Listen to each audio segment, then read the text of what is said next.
I Pink Floyd? Così tu sei contento. Sì, beh. In una, come dire, lussuosa edizione cofanettata, vinile, DVD, CD, c'era tutto. Chi più ne ha più ne metta. Di Animals, molto bello. E ce lo stiamo ascoltando con un flight case. Ce lo stiamo ascoltando con un bellissimo amplificatore integrato della Yamaha, la S3200, che ci è arrivato qui da noi dentro questo scatolone, dentro questo flight case, che è una cosa che noi apprezziamo moltissimo, perché è veramente la garanzia che durante il trasporto al prodotto non gli succede niente. Pesa quasi più dell'amplificatore. Sì, assolutamente, però è una sorta di assicurazione sulla vita del prodotto. Dunque, che cos'è questo Yamaha integrato S3200? Leviamo, va. Ok. Che cos'è? È un amplificatore integrato totalmente analogico, quindi non ha il DAC dentro, non streamer, nessuna complicazione. È analogico 100%, tanto entra e tanto esce. Un po' come il Copland CTA 407, che tanto avete mostrato di gradire, visto che ha fatto il record di visualizzazioni del nostro canale. Questo è esattamente, dal punto di vista funzionale, sulla stessa lunghezza d'onda. 100 watt a canale circa su 8 ohm, ma poi vedremo che dalle specifiche e da come è costruito eroga sicuramente molto di più. Ingresso fono MC, poi soprattutto, poi ne parleremo, ma la cosa più bella sono i V-meter old style, che mi piacciono tanto. Che a te piacciono, sì, che piacciono tanto.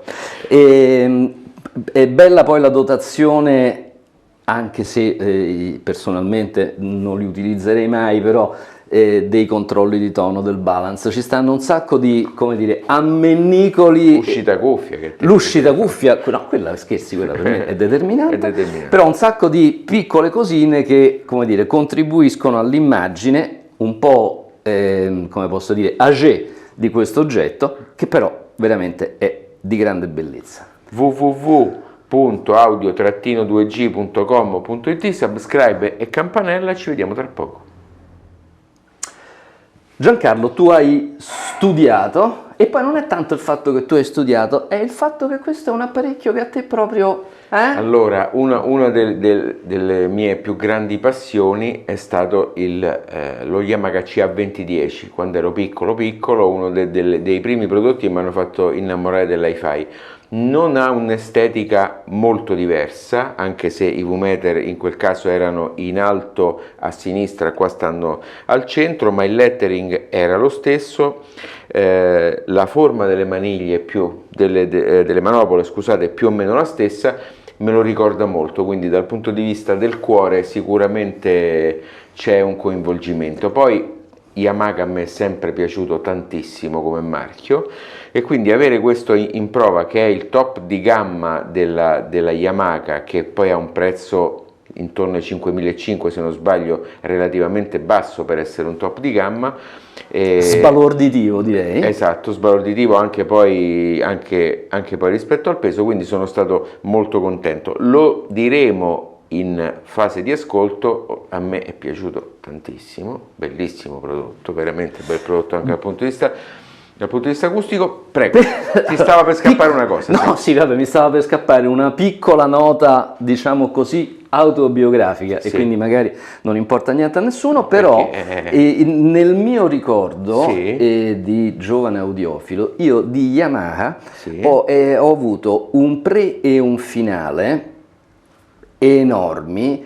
Mi ricordo, avevano gli interruttori di accensione, sì, quadrati, retroilluminati, verdi, però era un'estetica lontana anni luce da questi qua, cioè nonostante fossero degli Yamaha, nonostante io avessi 18 anni, 20 anni, qualcosa del genere, puntavo già a questo aspetto minimalista. C'avevano i V-meter? Non c'avevano niente. Niente. Non c'avevano niente. Che c'è stato anche un modello con i V-meter con i LED verdi quadrati. No, questi non avevano niente e occhieggiavano un po' al nascente mercato dell'hi-fi, chiamiamola esoterica dell'epoca, Ok. dove non c'era nulla, non c'era controlli, non c'era Aspetto proprio- quasi professionale. quasi ti dico. professionale. Devo dire che però suonavano da Dio e io li ho tenuti relativamente poco, perché poi a quei tempi avevo la smania cambia, aggiusta, cambia e fai, e quindi sono durati poco. Allora, vogliamo dire qualche cosa di questo oggetto? Allora, quello che poi è stato o sarà, perché non conosco la linea temporale, oggetto anche di un articolo che è uscito sul sito, sì, perché lo sto facendo proprio adesso, è la differenza tra quanto assorbe dalla corrente e quanto eroga. Perché ci sono molti amplificatori, se ci fate caso, che se sommate la potenza su 8 ohm, quindi diciamo se fosse 100 watt su 8 ohm, 100 più 100, 200 watt, stranamente certi amplificatori assorbono meno di quanto è la potenza dichiarata. E siccome non è stato inventato il moto perpetuo ancora, è una cosa praticamente impossibile. Questo invece è un 100 watt a canale che assorbe 350 watt dalla corrente con un trasformatore da 625 volt ampere. Quindi vuol dire che tutti e due i canali possono serenamente erogare la massima potenza senza nessun problema, perché 100 più 100 watt, arrivare a 350 watt di assorbimento vuol dire anche che si è tenuto conto di tutti gli assorbimenti residui, del fatto che il preamplificatore assorbe, che l'amplificatore scalda. Quindi di questo siamo certi che almeno 100 watt. Sono praticamente certo che se lo andiamo a misurare supererà probabilmente i 200 watt a canale. Quindi questo dal punto di vista della potenza e della costruzione e della serietà dell'azienda, perché dichiara meno di quello che potrebbe dichiarare. Dal punto di vista dell'amplificatore, questo è un amplificatore totalmente bilanciato, Sì. con due ingressi bilanciati, e consigliamo di collegarci cose bilanciate. Sì, questo è una piccola precisazione che credo valga la pena di fare. Anche questa magari noi la diamo per scontata, ma così non è. Cioè, se l'amplificatore è un amplificatore che è intrinsecamente bilanciato, il che significa che segue una determinata concezione progettuale e che poi è realizzato in accordo con quella concezione, Esatto. allora è giusto utilizzare una sorgente anch'essa bilanciata collegata con un cavo bilanciato. Esatto. Questo per poter sfruttare al meglio gli eventuali benefici dati da questo tipo di configurazione. Esatto, la configurazione bilanciata è molto più cara perché prevede il raddoppio. Il raddoppio, Esatto, sostanzialmente, perché c'è un ramo positivo e un ramo negativo. E quindi c'è un amplificatore che fa il pezzo di sopra e uno che fa il pezzo di sotto. Più o meno, comunque è doppio, invece nell'RCA è singolo, quindi è diverso. È singolo. Quindi attenzione, quando noi abbiamo un amplificatore sbilanciato, ma che è munito di uscite bilanciate, significa che c'è, non è che sia un imbroglio, però significa che c'è un piccolo bilanciatore che fa sì che poi ci sia effettivamente quell'uscita e che sia funzionante. Ma non è la stessa. Non è la stessa Ci cosa. faremo, non lo so quando, un articolo su questo, perché molti ce l'hanno chiesto e va chiarito per bene tutta questa storia. Sì, no, tra l'altro alcuni progettisti sono assolutamente teorici del bilanciato sì, bilanciato no. Esatto. Ad esempio, la mia amplificazione nella sala grande LAM, il progettista Vladimir Lam, buonanima, lui era assolutamente della linea dello sbilanciato, quindi i prodotti LAM sono sempre sbilanciati. E non sono prodottini, sono prodotti di altissimo livello. Di altissimo livello. Quindi è una filosofia. Dunque, dal punto di vista della funzionalità, come dicevamo in apertura, dobbiamo fare riferimento a questo amplificatore come a un classico amplificatore, viene da ridere, del secolo scorso, Sì. Quindi che non risente di tutta quella, diciamo così, maniacale ricerca di semplificazione. Ci sono i controlli di tono, quindi bass and treble, c'è il balance, per regolare l'emissione dei canali. Tutti sono congegnati in modo tale che quando stanno in posizione verticale il circuito sia totalmente bypassato. Esatto. C'è una uscita per la cuffia con sensibilità variabile e con una grande capacità di pilotaggio, quindi ci potete attaccare qualsiasi cosa. Quindi c'è un comando trim. C'è il comando trim, esattamente, che sta qui, è questo comando qui. E dal punto di vista invece dell'ingresso fono c'è la regolazione MC, magnete mobile, bobina mobile, però non c'è la regolazione del carico elettrico. Quindi sostanzialmente viene, come dire, è necessario accettare quello che offre l'amplificatore, il che, specialmente per una testina MC, impone una certa cautela nella scelta del fonorivelatore. I V-meter di cui dicevamo sono anch'essi regolabili esatto. E mediante la regolazione si può decidere che cosa fargli indicare. Fondamentalmente, siccome servono quasi solo per scena, sì, quello che mettete, non è che c'è. E quindi proprio perché servono quasi per scena mettete quello dove fanno di più su e giù. Sì, esatto. Se proprio avete questo tipo di godimento. La retroilluminazione può essere spenta. Può essere spenta, sì, può essere spenta. Molto grazioso il controllo motorizzato del volume che nel momento in cui si va a mettere il muting fa zzz, e quindi è la manopola che si muove, poi lo faremo vedere meglio. Esattamente, ecco. Facciamo vedere poi un dettaglio. Dal punto di vista invece del retro, quello lo vediamo durante le operazioni di sventramento, però anche lì regna un livello qualitativo spaventoso, sbalorditivo. Ora, la cosa che a me ha colpito particolarmente sì, non sono tanto né le caratteristiche né la funzionalità, perché poi abbiamo detto è un amplificatore tutto sommato molto tradizionale, standard. A me quello che ha letteralmente sbalordito è il prezzo, ovvero quando io ho visto arrivare lo scatolone, il flight case, e abbiamo tirato fuori questo oggetto che pesa veramente tanto. Comunque c'è da dire che il flight case è per gli spostamenti degli oggetti per la stampa, perché poi normalmente vi arriva con una scatola in cartone, Giulio? Ah, vabbè. Sì, perché sennò si aspettano il flight case, no. Comunque, non di meno, guardando la cura costruttiva e la cura, percepita di questo oggetto, io, insomma, il mio segnasoldi interno si era assestato sulla tacca degli 8.000, 10.000, 8-10, insomma quella fascia là. Quando mi è stato detto il prezzo che è di circa 5,5, ma sai che c'è? È una questione di economia di scala. Sì. Perché di questi prodotti ne vengono prodotti, scusatemi la ripetizione, moltissimi, quindi una quantità di pezzi che permette un'economia di scala. Mi chiedo questo. Allora, questo discorso era un discorso che sicuramente era vero ai tempi in cui noi eravamo piccoli, cioè quanti amplificatori vendeva Yamaha, Technics, Pioneer. Oggi con un mercato che si è sostanzialmente ridotto, ristretto, mi chiedo, ma questi riescono ancora a fare questo tipo di economie di scala? Se ci riescono sono bravissimi, lo dico come un complimento. Poi lo vedremo dentro, secondo me è un amplificatore che in un altro marchio lo farebbe pagare il doppio. Ha voglia. Ecco, quindi o economia di scala o in Giappone la manodopera costa meno, ma questo non è vero. Questo non è vero. I materiali costano meno, ma questo neanche non è questo vero. È vero, il trasporto comunque c'è. Come fanno a farlo costare questa cifra resta per me un mistero.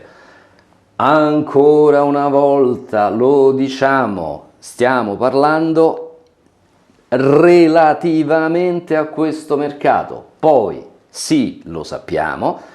Qualcuno ci scriverà, ma 5.000 euro per un amplificatore sono troppi, io l'amplificatore lo pago al massimo 500 euro. E va bene. Bravo. Va benissimo. Infatti noi non stiamo dicendo andatevelo a comprare. E questo è l'unico amplificatore sulla faccia della terra. Questo è uno dei tanti amplificatori. È uno dei tanti. Il nostro canale è una vetrina che serve per farvi vedere, capire, approfondire sul mercato, e nel mercato c'è anche questo. C'è stato uno dei nostri follower che ci ha scritto: ma voi fate venire sempre voglia di comprarsi qualche cosa. Ma non è questo il nostro scopo. Tra l'altro non ci mettiamo certo niente in tasca. No, quindi. ecco, esatto, cioè il nostro scopo è di, come dire, darvi una panoramica e far vedere a chi è appassionato di questo ambito. Ma io l'ho preso oggetti. come un complimento.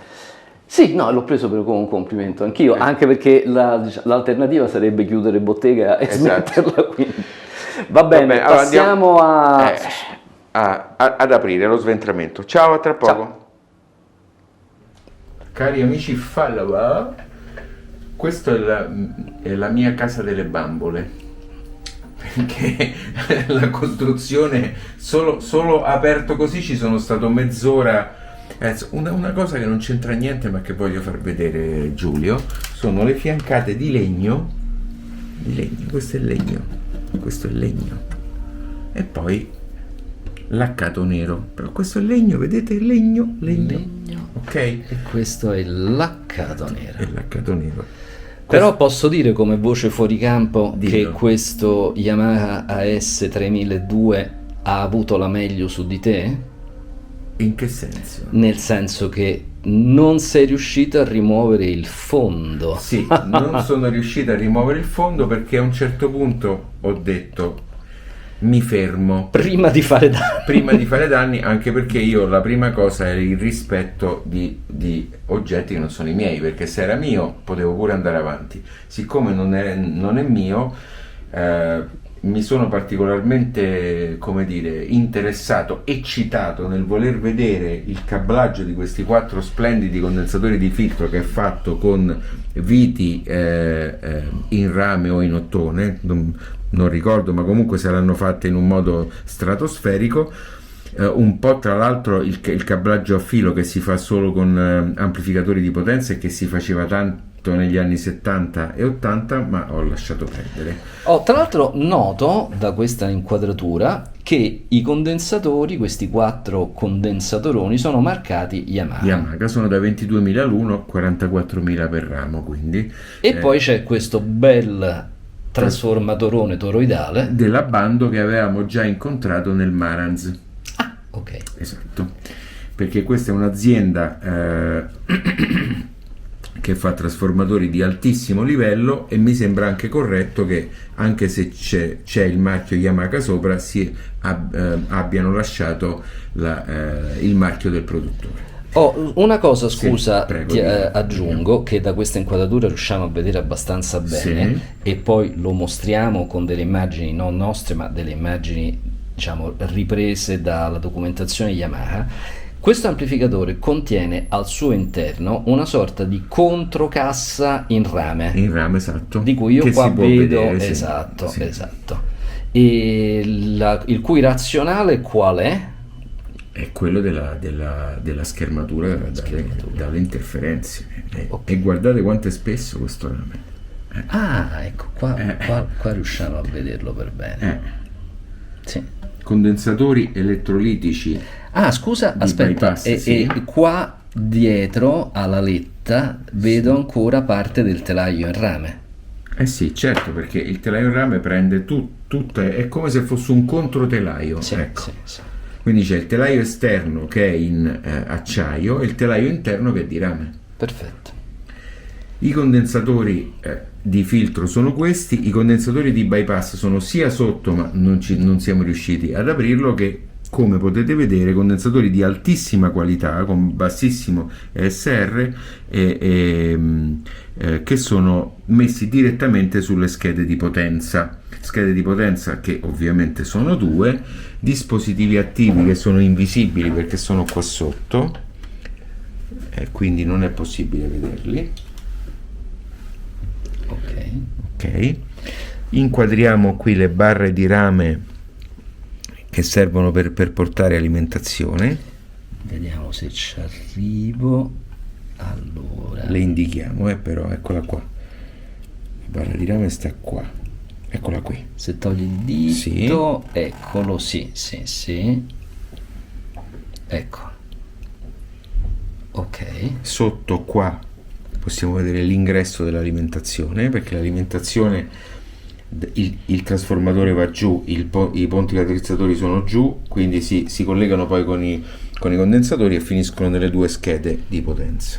La costruzione è rigorosamente dual mono. Assolutamente, come se fosse proprio diviso per così. Sì, questo lo sto mostrando. Interessante il fatto che i dissipatori sono contenuti all'interno, quindi esternamente io non percepisco la lettatura. Esattamente, esatto. Veniamo adesso a questa sezione schede. Giro? Sì, se ce la fai. Mamma mia. Allora, così riesco a inquadrare scheda d'ingresso, quella inferiore, quella superiore, superiore. Scheda fono, che è chiusa da un contenitore, un ulteriore contenitore schermante, ok? Quindi ha la sua casetta, diciamo. Esattamente, alla sua casetta. Questi possiamo vedere alimentazioni e uscita, e sotto invece c'è la scheda di preamplificazione, questa scheda qua, e quella sotto ancora. Ok. I componenti sono tutti spaventosamente selezionati, tutti bellissimi, difficili. Io poi sono un collezionista soprattutto di condensatori belli, e qualcuno di questi me lo porterei volentieri a casa, ma non si può fare, Giulio, se no non funziona poi. Dunque, se tu riuscissi a fargli fare un giro di 180 gradi, facciamo vedere il posteriore. Ok, facciamo vedere il posteriore. Ecco, ancora qua. Se riesci a girarlo e mettermelo qui sul favore di camera con la luce, bellissimo. La prima cosa sono i blind in post, guardate qua che meraviglia, che non sono solo enormi, ma hanno anche questa, si vede questa parte adesso qui? Sì. Questa serve per serrare perfettamente le banane. Se togli la manina io faccio vedere anche, ecco qua, perfetto, molto belli, e accettano banane, forcelle, cavo stellato, qualsiasi cosa. Ok, riavvito, questo sono in grado di farlo. Poi ingressi bilanciati con ecco, facciamo vedere questa raffinatezza, sia attenuatore, quindi bypass. Questo è l'attenuatore, meno 6 dB, eccolo qui, infatti. Quindi l'ingresso bilanciato può essere attenuato ciascuno. Esatto, di meno 6 dB. Questo serve, siccome questo non ha nessun tipo di gestione del livello, questo serve se un ingresso ha un livello superiore o inferiore rispetto a un altro. Ma la cosa bellissima accanto è la fase. Esatto. Quindi permette l'inversione della fase sull'XLR. Questo ovviamente è separato per l'ingresso bilanciato 1 e bilanciato 2.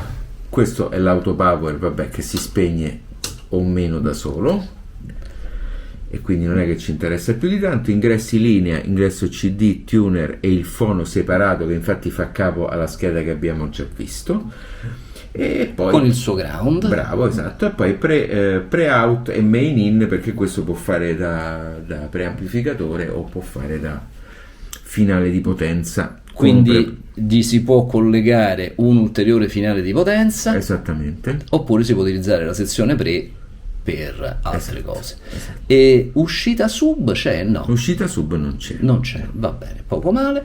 E poi ci sono i classici trigger che vediamo qua sotto, e questo è il remote IR, che serve per utilizzare lo stesso telecomando e lo stesso sensore IR con altri apparecchi. Vabbè, insomma, direi che il tutto è molto bellissimo, sì, bellissimo. Allora, richiudiamo il coperchio. Questo è facilissimo. Va bene. E ce l'andiamo ad ascoltare. Sì.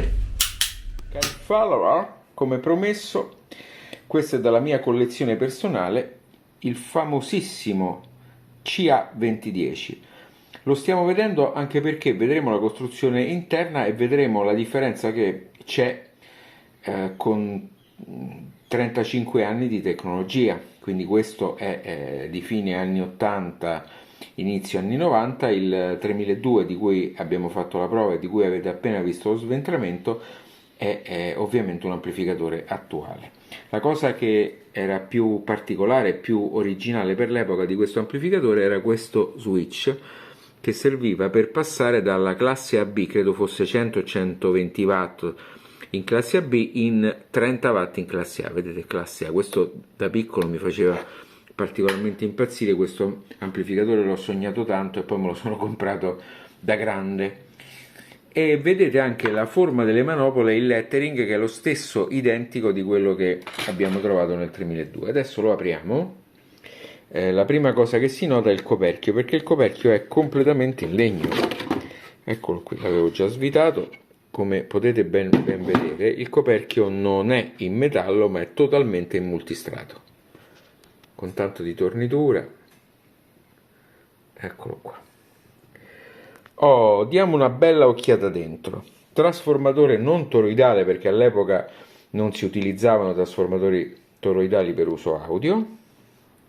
Due splendidi condensatori che adesso vi illumino, che sono dei condensatori Nippon Chemicon 71 volt 22.000 microfarad, 1 e 1 2, i ponti raddrizzatori che sono questi due, 1 e 1 2, il relè di aggancio delle casse che è quello che gli sta accanto. Vedete i grossissimi dissipatori, del resto questo è comunque un 30 watt in classe A, con questi due canali sistemati uno accanto all'altro, e scorriamo fino a trovare questi splendidi rimandi che potrebbero essere, eccoli qua, ve li illumino meglio, di tipo automobilistico, direi, sono proprio dei giunti, e finivano su questi che erano il commutatore, credo il fono, il rack out e il commutatore degli ingressi.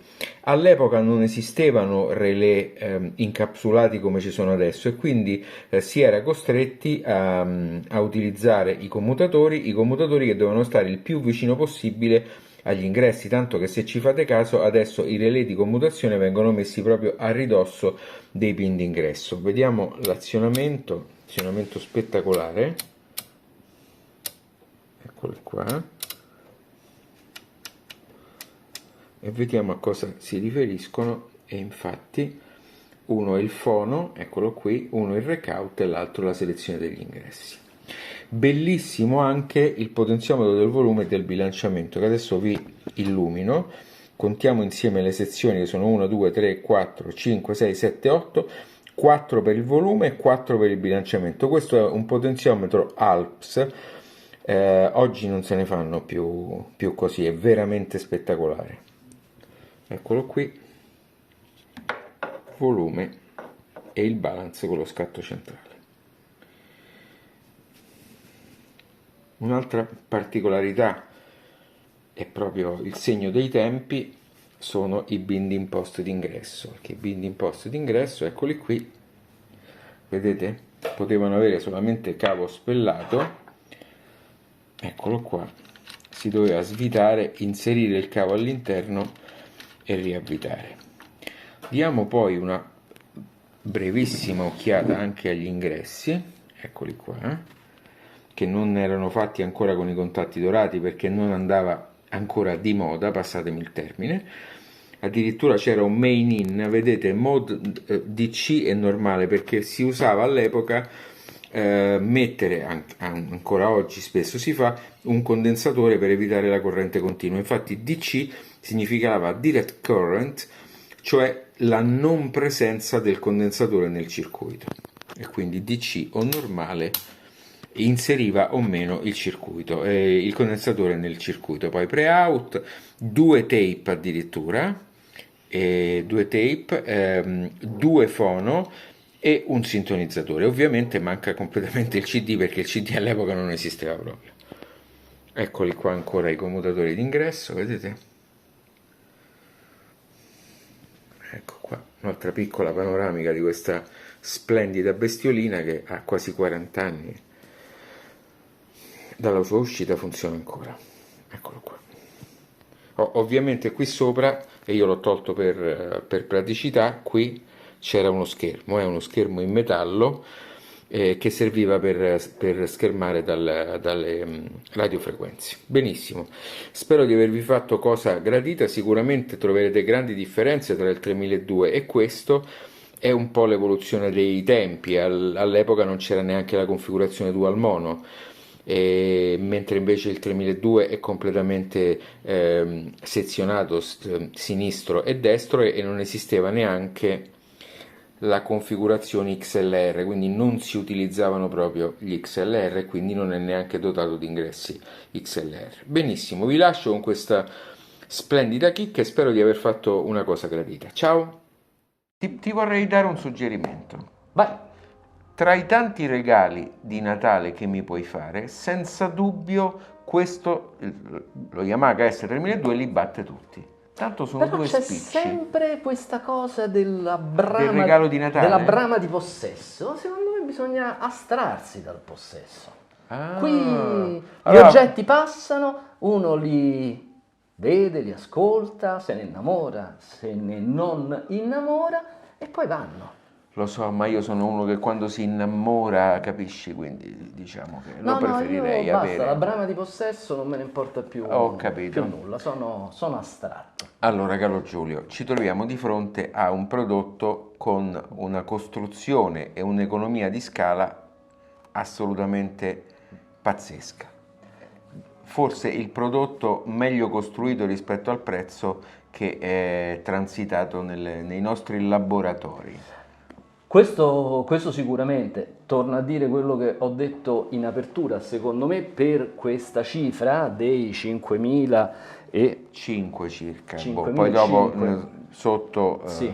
sotto troverete il prezzo di listino. Di listino, secondo me è un livello costruttivo pazzesco. Su questo non c'è dubbio, ci sono insomma soluzioni che abbiamo visto in apparecchi di fascia notevolmente più alta, e quindi su questo bisogna dargliene atto. Dal punto di vista come posso dire, dell'appeal dell'apparecchio, mi chiedo se anche questo, come tipo di operazione nostalgia, non risulta particolarmente gradito, gradevole, interessante per persone che hanno visto al loro tempo gli originali. Cioè mi chiedo se poi un trentenne, 35enne riconosce in quell'estetica il riferimento al prodotto originale, o semplicemente se non lo trova un prodotto con un design vagamente antiquato. È chiaro che a noi quel tipo di design fa battere un po' il cuore, Un bel po' il cuore, certo. E questo va detto, insomma, nelle statistiche del canale che state guardando. La fascia 50-60 è quella che copre l'80% delle visualizzazioni. Però c'è qualche 25, Parliamo di 35, neanche 5%. 5%. Beh, però c'è una quindi piccola soddisfazione. Sì, piccola soddisfazione. Piccola. Però mi chiedo, ecco, se il ragazzo, insomma, quello abituato ha un'estetica forse più alla hi-fi Neostream che abbiamo visto l'altra volta, o oggetti diciamo con un look and feel più moderno, possano essere un po' disorientati da un apparecchio che non è sobrio, intendiamoci, non lo è affatto, perché è un apparecchio pieno di funzionalità, pieno di cose da poter toccare, manipolare, però irrimediabilmente riferito agli anni 80,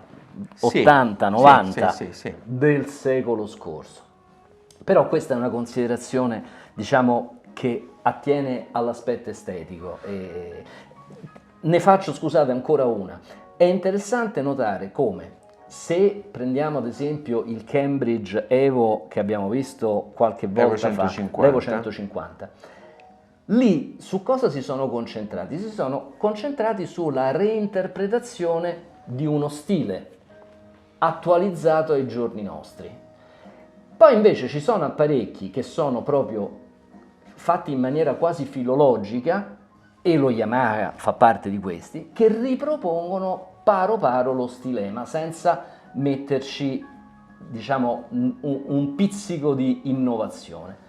Due modi di procedere differenti. Dal punto di vista del suono,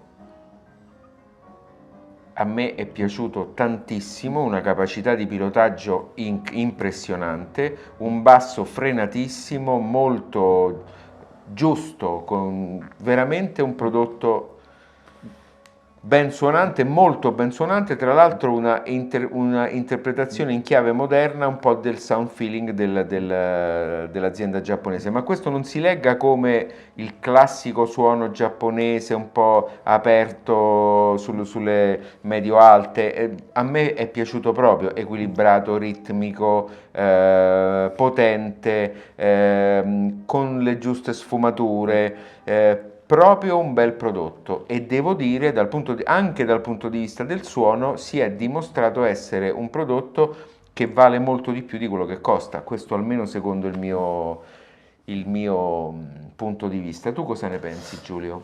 Dunque, io vorrei fare una nota di merito, un piccolo plauso all'ingresso fono di questo amplificatore, che abbiamo avuto modo di provare tanto con il nostro giradischi residente, con il New Horizon 301, ma anche nel corso della prova dell'IN LP12 Esatto. Magic. E in entrambi i casi, devo dire, ha molto valorizzato la sorgente analogica, con una, a parte notevolissima silenziosità, ma anche con una capacità di, come posso dire, ricostruzione dal punto di vista proprio armonico, dal punto di vista del dettaglio armonico, che devo dire mi ha lasciato particolarmente soddisfatto. Secondo me è vero che in ossequio alla moda imperante del ritorno del vinile, quasi tutti i costruttori mettono dentro attualmente un ingresso fono, però talvolta sono ingressi fono un po' tirati via, fatti un po' in economia. Questo qui assolutamente no, ed è un ingresso fono che insomma ti permette di apprezzare al meglio la magia del vinile. Molto bella, molto interessante secondo me la versatilità degli ingressi bilanciati con il loro invertitore di fase, che secondo me è un aspetto importante, e quindi da quel punto di vista devo dire anche a me, insomma, sonicamente è un apparecchio che mi ha soddisfatto. Tra l'altro, quello che ho trovato, al di là di quello che tu dicevi della grande capacità di pilotaggio, mi è sembrato un amplificatore che lavora perennemente in una condizione di estremo relax, cioè Esatto. anche a volumi sostenuti non si ha mai, proprio mai, la sensazione che stia soffrendo, che stia arrivando in prossimità dei suoi limiti. Sembra come, non so, una macchina 6000 di cilindrata tenuta a 130 all'ora. Non te ne accorgi non te ne proprio. accorgi, insomma. Quindi, senz'altro... Ho visto una prova di un collega youtuber Sì. di una Goldwing 1008 Sì. Honda Goldwing, che diceva questa a 150 all'ora sull'autostrada sembra che stai fermo, ecco, è un po' facendo un paragone motociclistico. Giapponese su giapponese, ecco, giapponese su giapponese. Va sì, bene. Scusami, questo perché il trasformatore è mostruosamente surdimensionato rispetto ai 100 watt più 100 watt dichiarati, perché è 625 volt-ampere, quindi è molte volte più grande di quanto dovrebbe essere. Di quanto servirebbe. E questo si vede e si sente, non c'è niente da fare. Scusate, ma a me questo amplificatore è piaciuto veramente tanto. Va bene, diciamo che gli assegniamo un piccolo premio, noi non assegniamo premi, o quantomeno finora non ne abbiamo assegnati, però come rapporto qualità-prezzo secondo me, insomma, una medaglietta gliela possiamo dare. Bene, se il video vi è piaciuto ovviamente fate subscribe, schiacciate il bottone della campanella per avere gli avvisi dei nuovi video che metteremo in linea e guardate anche il nostro sito www.audio-2g.com o .it, dove stiamo facendo di tutto, e perdonateci se siamo un po' lenti, ma noi poi abbiamo altre attività da svolgere, Sì. per inserire contenuti sempre nuovi, perché lo scopo del sito è quello di mettere contenuti aggiuntivi rispetto a quelli dei video contenuti testuali. testuali, ovviamente testuali. Ciao!